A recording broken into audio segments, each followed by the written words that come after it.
एक ऐसा गांव जहां रहना मतलब हर दिन अपनी जान हथेली पे रखना, और उस गांव का नाम है बर्ग। इस गांव पर आए दिन ड्रैगन्स का हमला होता ही रहता है, और कमाल की बात यह है कि यहाँ हर कोई ड्रैगन से डरता नहीं बल्कि उनसे लड़ता है। तो व्यूअर्स, ये आज की स्टोरी और मूवी का नाम है how to train your dragon. Film की शुरुआत होती है एक जबरदस्त अटैक से। ऊपर आसमान से ड्रैगन्स की बौछार हो रही होती है और नीचे वाइकिंग्स उनके खिलाफ खड़े होते हैं। हर कोई अपना काम जानता है सिवाय एक हिकअप के।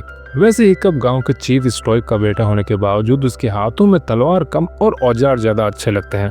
बाकी सबको लगता है कि ये तो बस एक कमजोर सा लड़का है जो कभी ड्रैगन को नहीं मार पाएगा, लेकिन हिकअप को खुद पे भरोसा होता है और इसी भरोसे में वो बना देता है एक नया हथियार, एक ऐसा ट्रैप जो गिरा सकता है सबसे खतरनाक ड्रैगन को, नाइट फ्यूरी को। और फिर एक रात हमला होता है। सभी गाँव वाले ड्रैगन से लड़ रहे होता है, यहाँ तक कि उसके पिता ने तो एक ड्रैगन को पकड़ भी रखा होता है, लेकिन पिता के मना करने के बावजूद भी हिकअप अपना ट्रैप लगाता है। उसे अंधेरे में एक विशाल ड्रैगन जैसे उड़ता दिखाई देता है, वो उस पर निशाना लगा देता है। निशाना उस ड्रैगन को लगने के बाद वो किसी तरह वहां से भाग जाता है।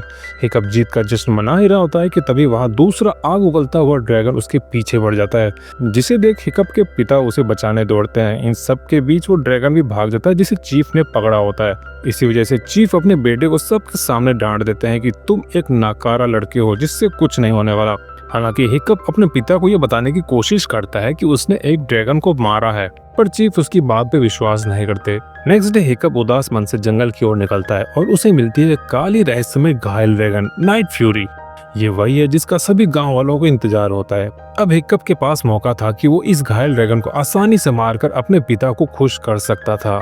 और यहाँ आता है ट्विस्ट, जहाँ हर कोई विकंस उस ड्रैगन को मार देता, हिकअप ऐसा नहीं करता है। उसकी आंखों में दया होती है, वो उसे नहीं मारता। और यहाँ तक कि अब वो बार बार उसी जगह खाना लेकर आता है। धीरे धीरे उस ड्रैगन से दोस्ती होने लगती है और हम जान जाते हैं कि उस ड्रैगन का नाम टूथलेस है। टूथलेस उड़ नहीं सकता है, उसकी एक पूंछ हिकअप के हमले की वजह से खराब हो गई थी, पर हिकअप उस पूंछ को अपने जुगाड़ से ठीक कर देता है। और जिसके बाद हिकअप, जो अब तक खुद को बेकार समझता था, अब एक हीरो की तरह महसूस करने लगता है। और इस तरह शुरू होती है एक अनोखी दोस्ती की कहानी इंसान और ड्रैगन के बीच की, जो पूरी दुनिया बदलने वाली थी। अब एक तरफ हिकअप छुप छुप के टूथलेस से दोस्ती बढ़ा रहा है और दूसरी तरफ हिकअप के ना चाहते हुए भी उसके पिता उसे ड्रैगन ट्रेनिंग भेज देते हैं ताकि वो ड्रैगन को मारना सीख सके। यानी अब शुरू होती है हिकअप की दोहरी जिंदगी। ट्रेनिंग में हिकअप के अलावा और भी बच्चे होते हैं, सबके सब बहुत कॉन्फिडेंट होते हैं, मगर हिकअप वो हर बार गड़बड़ी कर देता है। वैसे हिकअप ड्रैगन की ट्रेनिंग एस्ट्रेड के लिए भी आया होता है ताकि यहाँ इसी बहाने उसका दिल भी जीत सके, पर होता उल्टा है। वो यहाँ डरपोक की तरह यहाँ भागता ही रहता है और वहीं एस्ट्रेड एक योद्धा की तरह उस ड्रैगन से लड़ती है। और जिसके बाद एस्ट्रेड के साथ बाकी सभी बच्चे हिकअप को लूजर समझने लगते हैं।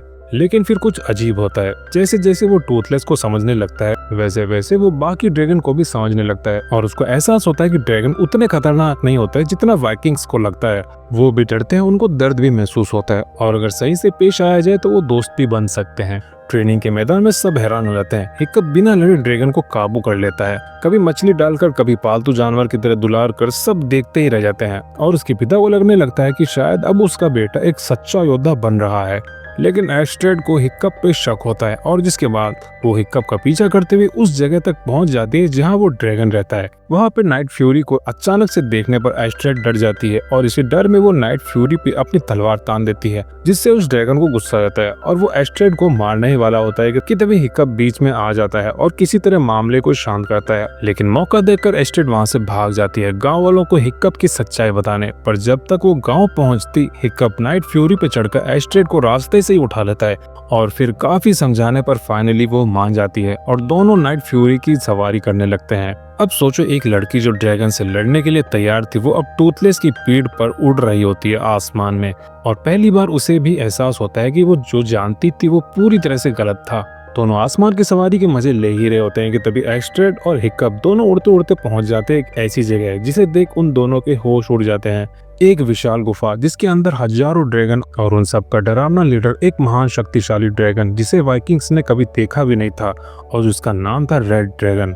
ये ड्रैगन बाकी सारे छोटे ड्रैगन को डराकर कंट्रोल करता है, यानी जिन ड्रैगन से गांव वाले डर रहे थे वो भी किसी और से डरे हुए हैं। हिकअप समझ जाता है कि असली दुश्मन ये रेड ड्रैगन है, बाकी सारे ड्रैगन तो इसके गुलाम हैं। और जिसके बाद हिकअप की नजरों में ड्रैगन दुश्मन नहीं बल्कि बेबस जानवर बन जाते हैं जिन्हें भी आजादी चाहिए होती है। इधर गांव में स्टोइक्स को हिकअप की सच्चाई का पता चल जाता है। वो गुस्से में आग बबूला होकर हिकअप को डांटता है और टूथलेस को कैद करवा देता है। स्टोइक्स के लिए शर्म की बात होती है कि उसका बेटा उस ड्रैगन से दोस्ती कर रहा होता है जिसने उसकी दुनिया तबाह की थी। वहीं हिकअप समझाने की कोशिश करता है कि टूथलेस ने किसी को नुकसान नहीं पहुंचाया, वो तो दोस्त है, मगर स्टोइक्स नहीं मानता है। वो हिकअप को यहाँ तक कह देता है कि तूने मेरे दुश्मन को दोस्त बना लिया हिकअप, अब तू मेरी नजरों में दुश्मन है। और जिसके बाद स्टोइक्स बाकी वॉरियर को लेकर चल पड़ता है उस गुफा की तरफ जहाँ रेड ड्रैगन छिपा है।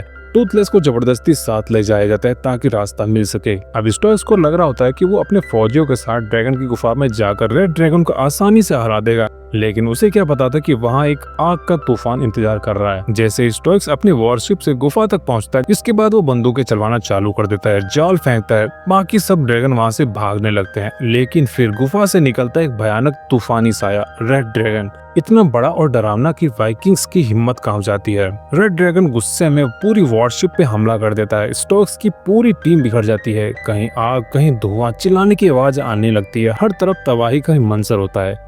वहीं दूसरी तरफ हिकअप अपने दोस्तों को सिखाता है कि ड्रैगन को कैसे कंट्रोल किया जाता है, और फिर जिसके बाद वो सभी दोस्त मिलकर उन्हें ड्रैगन की सवारी करते हुए वहां पहुंच जाते हैं जहां स्टोइक्स अपनी टीम के साथ रेड ड्रैगन को मारने आया होता है। और यहाँ पहुंचकर हिकअप देखता है कि उसके पिता और उसकी टीम मुसीबत में है। वो रेड ड्रैगन को जमीन से हमला करके नहीं हरा सकते थे, इसलिए अब सभी दोस्त मिलकर उस रेड ड्रैगन पे अपने ड्रैगन के जरिए अटैक करने लगते हैं। उधर हिकअप देखता है कि उसके पिता ने टूथलेस को बांध रखा है, लेकिन जब स्टोइक्स खुद मुसीबत में फंसता है तो वही टूथलेस अपनी जान पर खेलकर स्टोइक्स की जान बचाता है। एक वो पल होता है जब स्टोइक्स को एहसास होता है कि जिसे वो दुश्मन समझ रहा था वो असल में बेटे का सच्चा दोस्त है।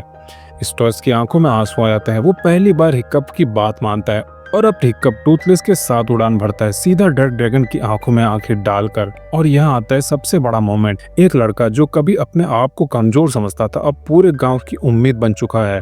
टूथलेस और हिकअप मिलकर एक जबरदस्त प्लान बनाते हैं। रेड ड्रैगन को आसमान में ऊपर तक उड़ाकर उसकी कमजोरी का फायदा उठाते हैं और साथ ही उसके दोनों पंखों में नाइट फ्यूरी की मदद से छेद करवा देते हैं। और ज्यादा हाइट पर जाने की वजह से रेड ड्रैगन खुद को कंट्रोल नहीं कर पाता है और फिर एक जोरदार धमाके के साथ रेड ड्रैगन नीचे गिरता है। एकदम से सब कुछ शांत हो जाता है, लेकिन साथ ही टूथलेस और हिकअप भी उसी आग में गिर जाते हैं। स्टोइक्स दौड़ता है, बाकी सब भी घबराए हुए होते हैं। स्टोइक्स वहीं अपने बेटे को याद करके वहीं रोने लगता है और साथ ही उसके दोस्त भी। और तभी उन्हें दिखता है कि आग से घिरे हुए एक नाइट फ्यूरी ने अपने पंखों में हिकअप को लपेट रखा है। टूथलेस ने एक जानवर होके भी एक इंसान को अपनी जान पे जोखिम डालकर बचाया होता है। स्टोइक्स ये देखकर टूथलेस से लिपट जाता है और उसके साथ जो किया उसके लिए टूथलेस से माफी मांगने लगता है। वह हिकअप घायल है, एक पैर पूरी तरह से जल गया है, लेकिन शुक्र है कि वो जिंदा है। स्टोइक्स पास आते हैं और अपने बेटे का सर गोद में रखकर फूट फूट कर रोने लगता है। इसके बाद सभी लोग गांव लौट आते हैं और जब हिकअप को होश आता है तो उसके पैरों में कुछ अलग हलचल महसूस होती है, क्योंकि उसका अब एक पैर नकली था, पर इससे उसकी उड़ान में कोई फर्क नहीं पड़ता। हिकअप उठता है एक नकली पैर के साथ और जब घर से बाहर आके देखता है तो उसे यकीन ही नहीं होता है कि उसकी एक छोटी सी कोशिश ने पूरे गाँव को ही बदल कर रख दिया है। जहाँ पहले हथियारों की दुकान हुआ करती थी अब सैंडल्स बनाए जाते हैं, जहाँ पहले लड़ाइयाँ होती थी वहाँ अब उड़ान होते हैं। एस्टेड जो कभी हिकअप को कमजोर समझती थी अब उसे देखकर मुस्कुराती है और उनका रिश्ता अब और गहरा हो चुका है। अब बर्ग एक नया गांव है, इंसानों और ड्रैगन्स का गांव, जहां इंसान और ड्रैगन साथ रहते हैं। और यही थी आज की स्टोरी। तो व्यूअर्स, उम्मीद करता हूँ मूवी आपको पसंद आई हो।